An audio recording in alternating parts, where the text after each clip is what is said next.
반갑습니다. 경찰 아저씨입니다. 자, 오늘은 어떻게 하면 경찰이 될 것인가에 대해서 한번 얘기를 해보겠습니다. 왜 제가 이 이야기를 하냐면 제가 만났던 많은 사람들이 저한테 경찰 아저씨 어떻게 하면 경찰이 될 수 있어요? 라고 좀 많이 물어보거든요.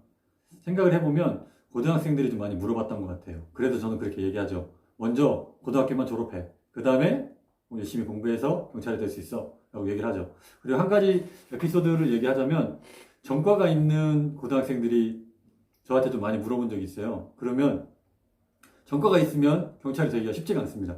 왜 그러냐면 신원조회를 좀 하거든요. 신원조회를 통해서 이 사람이 전과가 있는지 아니면 학교 생활은 잘 했는지 이런 것들을 다 파악을 합니다. 그런데 전과가 있으면 아무래도 전과가 없는 사람들에 비해서 좀 될 확률이 좀 떨어지겠죠. 그래서 전과가 있는 학생들한테는 제가 이런 얘기를 하죠. 미안하지만 너 전과가 있어서 안 돼. 라고 좀 얘기를 하는 편입니다. 자, 그리고 경찰의 종류를 한번 보면요. 들어올 때 어떻게 들어오냐면 공채를 통해서 들어오는 경우도 있고요. 그다음에 경력 채용을 통해서 들어오는 경우도 있습니다. 공채에는 순경 공채가 있고요.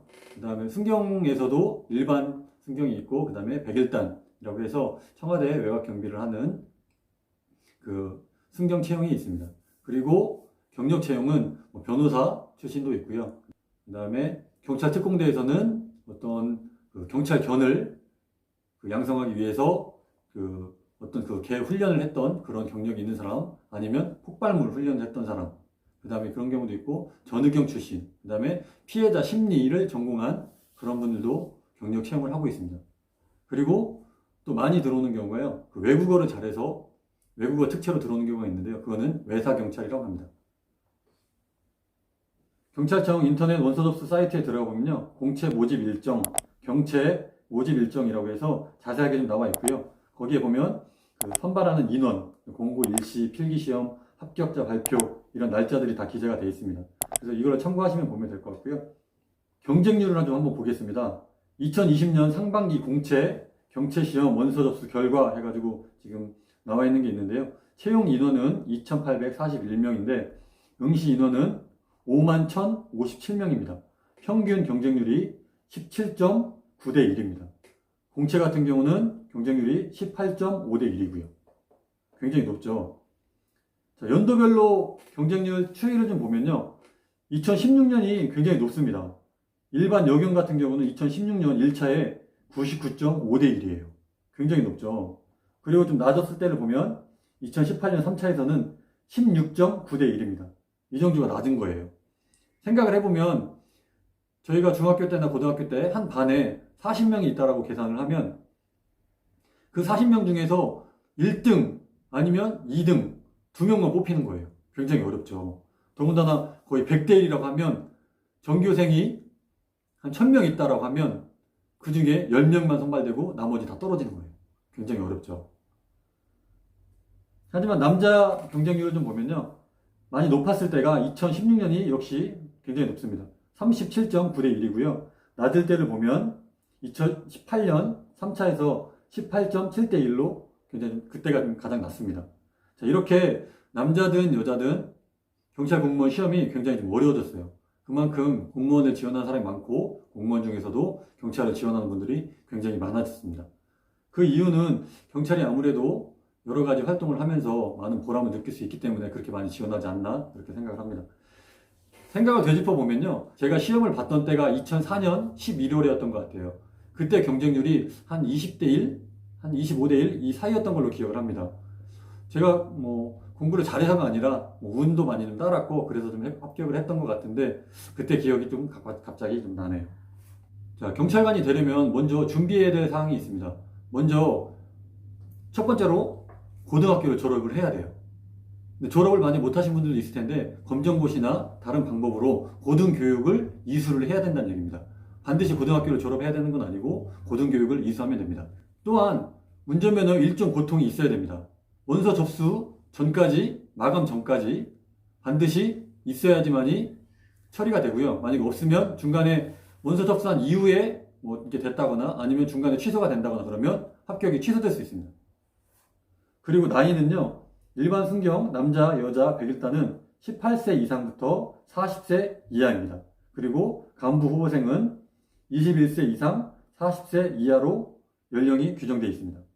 그런데 군대를 다녀온 경우 군대를 다녀온 만큼 연수가 늘어날 수 있는데 그 연수 기간은 예를 들어 10년을 근무했다고 해서 다 10년이 넘어가는 건 아니고요. 만 40세에 시험 응시를 하면 10년을 근무했다고 해서 50세에 시험 볼 수 있는 건 아니에요. 그거는 채용 공고에 나와 있기 때문에 그걸 좀 참고하시면 되고요.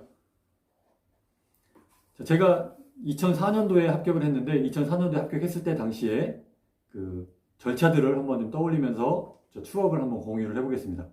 저는 101단 기수로 시험을 봤고요. 그때 101단 같은 경우는 무조건 서울청에서 원서 접수를 합니다. 그리고 일반 공채 같은 경우는 각 해당 지방청에 원서 접수를 할 수 있고요. 그리고 그때 당시에는 신체 검사나 뭐 이런 것들을 다 서울에서 했었거든요. 그래서 서울청 지하에 있는 그 운동하는 곳에서 신체 검사를 했던 기억이 납니다. 그리고 그때 당시 에피소드로는 저랑 같이 신체 검사를 본 사람들이 굉장히 많았거든요. 그때 신체 검사를 할 때 다 상의도 탈의하고 하의도 탈의하고 다 그 속옷만 입고 반바지만 입고 그때 했던 걸로 기억을 합니다. 그리고 이렇게 돌아다니면서 뭐 손은 이상이 없는지, 얼굴에 어떤 뭐 상처가 있는지, 그 다음에 눈 시력은 어떤지, 그 시력 측정을 할 때 재밌었던 게 어떤 분들이 시력표 같은 거를 가져가가지고 막 외우더라고요. 근데 그 외운 걸 가지고 응시하면 당연히 안 되죠. 당연히 안 보이는 건데 그걸 외워가지고 되겠어요? 근데 그런 걸 했던 거를 본 적도 있고요. 저 같은 경우는 다행히 좀 눈이 좋아가지고 그 시력에서는 다행히 그냥 다 넘어가서 합격을 했습니다. 그리고 좀 안타까웠던 거는 그 눈 측정을 하는데 색시, 색약 이런 것들을 다 체크를 하거든요. 근데 그걸로 인해서 떨어지는 분들 봤어요. 바로 다른 그 신체 검사를 하지 않고 바로 불합격 처리되면 바로 그냥 거기서 신체 검사가 종료돼서 집에 가야 돼요.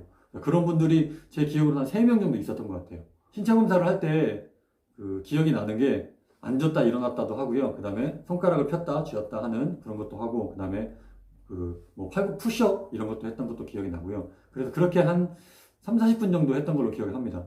저는 그 101단 기수라고 했잖아요. 그래서 101단에 있는 직원분들이 와서 체크를 했던 걸로 기억이 나고, 한 가지 기억나는 거는 제가 여기 얼굴에 조그만 여기 이렇게 상처가 있거든요. 어렸을 때 상처가 있는데 그 상처는 왜 났나요? 라고 물어봤던 게 기억이 납니다. 그래서 저는 그 상처가 왜 났는지 잘 기억을 못합니다. 그렇게 좀 얘기했던 기억이 납니다. 경찰 계급에 대해서 한번 얘기를 하겠습니다. 경찰은 총 11계급이 있는데요. 순경이 있고요. 그 순경은 그 경찰 그 처음 시작할 때 계급이고요. 그 무궁화 보물이로 되어 있습니다. 그래서 2개가 되어 있고요. 그 다음에 2개로 순경, 그 다음에 3개는 경장, 4개는 경사라고 합니다. 일반적으로 저희 그 내부에서는 경사가 되면 그냥 부장님, 부장님 이렇게 부르거든요. 그런데 그보다 훨씬 더 높은 경무관 계급에서 또 부장 직급이 있어요. 그래서 그 부장이란 단어는 아무래도 시간이 지나면 좀 사라지지 않을까 이런 생각도 하고요. 그 다음에 봉우리 다음에 조그만 그 무궁화가 하나 있거든요. 그 무궁화 하나가 경위, 2개는 경감, 3개는 경정, 4개는 총경입니다. 자, 예전에는 저희가 어렸을 때는 그 무궁화 하나만 있으면 그 파출소에서 파출소장을 했어요. 그런데 지금은 한 2개가 돼야 파출소장이나 지구대장을 좀 할 수 있고요. 큰 지구대는 3개, 경정급이 지구대장을 하고 있습니다. 그리고 그 경감급이 되면 경찰서에서는 팀장급 정도 할 수 있고요. 팀장이나 계장을 할 수 있고요. 그 다음에 작은 경찰서 같은 경우는 과장도 경감이 있습니다. 그리고 경정은 경찰서의 과장, 그 다음에 지방청의 계장을 할 수 있습니다. 그 다음에 총경은 경찰서에서는 경찰서장이고요. 지방청에서는 과장급이 이릅니다.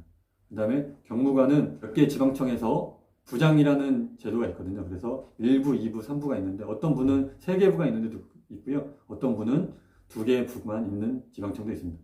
그 지방청에서 경무관이 부장을 하고 있고요. 그 다음에 2개는 치안감인데요. 치안감은 좀 작은 지방청의 지방청장, 아니면 큰 지방청의 뭐 차장, 아니면 어떤 교육 관련되어 있는 경찰기관의 그 기관장을 할 수가 있습니다.